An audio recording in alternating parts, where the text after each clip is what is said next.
I'm back again with the final video for this build on the Frankenstein's Flivver bipolar lights. I've got everything pretty much together. The body just has to go on the chassis now. It's all painted up. I've got the car all put together pretty much here. I just have to put the windshield on, which is just something I just wanted to show you before I put it on because it seems to be aiming down a bit. I just took a magic marker and some yellow and red and painted a candle inside the lamp. I painted it silver and then just painted this little candle with a flame. Found some headlights in my spare parts bin.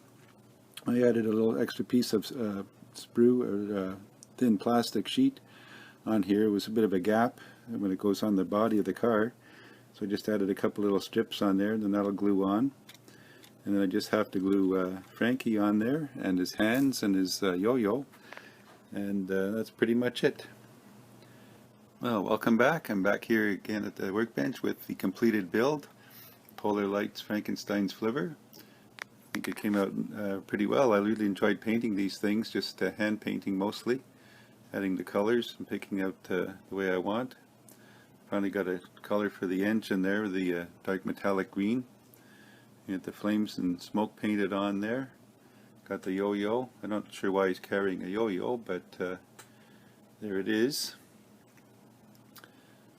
It's all done here. The back wheels roll, the front wheels don't.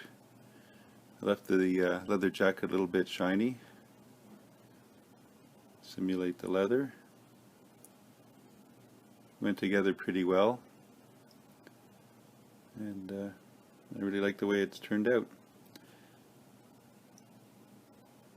So I'll put him with my Wolfman build from a few years ago, and they can race each other.